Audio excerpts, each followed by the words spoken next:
Hello everyone, welcome to Apex civil services academy. इस video में मैं आपसे आरबीआई की मौद्रिक नीति जो है उस पे एक लॉन्ग आंसर डिस्कस करूंगी, जो कि MPPSC mains, IAS mains, IAS prelims और भी जितने भी प्रीलिम्स एग्ज़ाम होते हैं या वनडे एग्ज़ाम होते हैं, चाहे वो बैंक के हों, एसएससी के हो, सभी के लिए ये टॉपिक बहुत ही इम्पोर्टेंट है। तो आप ये जो मैंने आंसर ड्राफ्टिंग और आंसर राइटिंग की है, ये मेंस के लिए है। बाकी इसमें जो फैक्ट आएंगे, जो पॉइंट्स दिए हैं, वो आप लोगों के प्रीलिम्स के लिए भी बहुत ही यूजफुल है। और कोई भी क्वेश्चन अगर आरबीआई की मौद्रिक नीति से आता है तो वो आपका नहीं छूटेगा। अब एमपीपीएससी मेंस की बात करते हैं। एमपीपीएससी मेंस में जो क्वेश्चन आता है वो इस टॉपिक से 3 मार्क्स में भी आ सकता है, 6 मार्क्स में से भी आ सकता है और 15 मार्क्स का भी आ सकता है। तो ये मैंने क्वेश्चन जो तैयार किया है, ये 15 मार्क्स का तैयार किया है। और इसमें जो छोटे छोटे सेक्शन है, सब टॉपिक हैं, उससे 3 मार्क और 6 मार्क्स से क्वेश्चन बन सकते हैं। तो आप देखिए, ये सबसे पहले जैसे मॉनेटरी पॉलिसी आती है, आरबीआई की मौद्रिक नीति, तो हमें सबसे पहले ये बताना है, एक छोटा सा इंट्रो देना है। इंट्रो के बाद क्या मेन जो पूछा गया है, आरबीआई की मौद्रिक नीति क्या होती है, और अगर टाइप्स पूछे जाते हैं तो आप टाइप्स डिस्कस कर देंगे, और अगर उसका मैकेनिज़्म पूछा जाता है, उसके उद्देश्य पूछे जाते हैं, जो भी पूछा जाता है, मैंने इसको पूरी तरह से होलिस्टिक वे में कवर किया है। तो इस टॉपिक को आप अच्छे से ध्यान से पढ़िएगा। और वीडियो में अगर आपको अच्छे से समझ में नहीं आता है तो टेलीग्राम ग्रुप में जाके इसकी पीडीएफ डाउनलोड कर लीजिए, जिससे कि आप अच्छे से आंसर राइटिंग कर पाएंगे। आरबीआई की मौद्रिक नीति का सबसे पहले इंट्रो दे देंगे कि यह केंद्रीय बैंक की वह नीति है जिसके द्वारा अर्थव्यवस्था में मुद्रा के प्रवाह को नियंत्रित किया जाता है, मौद्रिक नीति कहलाती है। अब यह नीति यह तय करती है कि आरबीआई किस दर पर बैंकों को कर्ज देगा या किस दर पर बैंकों से पैसा वापस लेगा। एक छोटा सा इंट्रो दे दिया डेफिनेशन के रूप में, उसके बाद इसके टाइप्स आ गए। अब हम यहाँ पे डिटेल डिस्कस नहीं करेंगे, आप देख लीजिए इसको पॉज करके। और इसके टाइप्स हो गए हैं, और टाइप्स फिर है तो वो कैसे कैसे इफेक्ट आता है।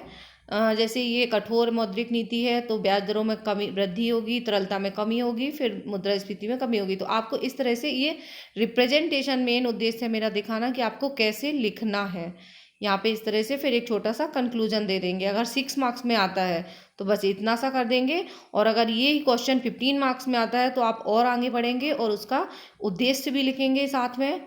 ये सारे इसके उद्देश्य हो गए। देन मौद्रिक नीति के उपकरण बताएंगे कौन कौन से हैं, और जिसके माध्यम से भी कौन कौन से साधन है, उपकरण है, मैकेनिज्म है, किसी भी रूप में पूछा जा सकता है। तो आप ये दिखा देंगे कि इसके 2 होते हैं, मात्रात्मक और चयनात्मक। और फिर इसमें ये LAF, VRR, repo rate, reverse repo rate, bank दर, एमएसएफ, ओएमओ, फिर वीआरआर में भी होगा सीआरआर, एसएलआर, ये सारे आपको यहाँ डिटेल नहीं लिखना है। यहाँ पे सिर्फ आपको मेंशन करना है कि ये तरीके हैं जिनसे आरबीआई अपनी मॉनेटरी पॉलिसी के माध्यम से लिक्विडिटी को मैनेज करती है। फिर उसके बाद ये थोड़ा सा आप रिवर्स रेपो रेट और रेपो रेट के बारे में दिखा देंगे कि ये मैंने फ्लो चार्ट के द्वारा आपको दिखाया है कि कैसे रेपो रेट क्या होती है, रिवर्स रेपो रेट क्या होता है, उसका क्या इम्पैक्ट होता है, ये आप इस तरह से ग्राफिकली दिखा देंगे। फिर वर्तमान में क्या क्या रेट हैं वो लिख देंगे। फिर ओपन मनी मार्केट क्या होता है वो बता देंगे। उसके बाद इसके टाइप्स होते हैं 2, मतलब किस तरह से होता है। अगर क्रय होता है तो लिक्विडिटी बढ़ती है, विक्रय होता है तो घटती है, और जिससे मार्केट में मनी सप्लाई कंट्रोल होती है। फिर संस्थागत सुधार दिखाएंगे। मौद्रिक नीति में समिति जो बनाई गई है, अभी नई बनाई गई है, तो ये भी दिखा देंगे कि उसमें क्या सुधार हुए हैं। तो ये इसमें 6 सदस्य होते हैं, 3 गवर्नर से गवर्नमेंट से होते हैं और 3 आरबीआई के होते हैं। फिर इसके उद्देश्य दिखा देंगे। फिर एक छोटा सा कंक्लूजन दे देंगे।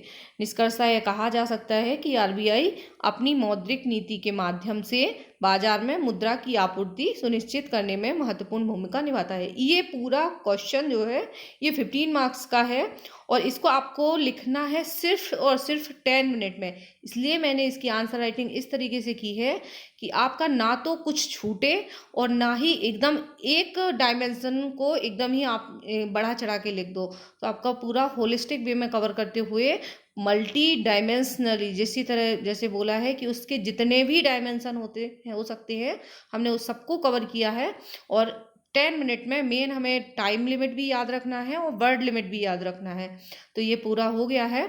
और इसी तरह से यदि और अब जो मैं नेक्स्ट वीडियो लाऊंगी उसमें एक एक टॉपिक ये जो यहाँ पे दे रखे हैं CRR, SLR, repo rate, reverse repo rate और MSF, बैंक रेट, ये सब क्या होते हैं, ये 3 मार्क्स में पूछे जा सकते हैं।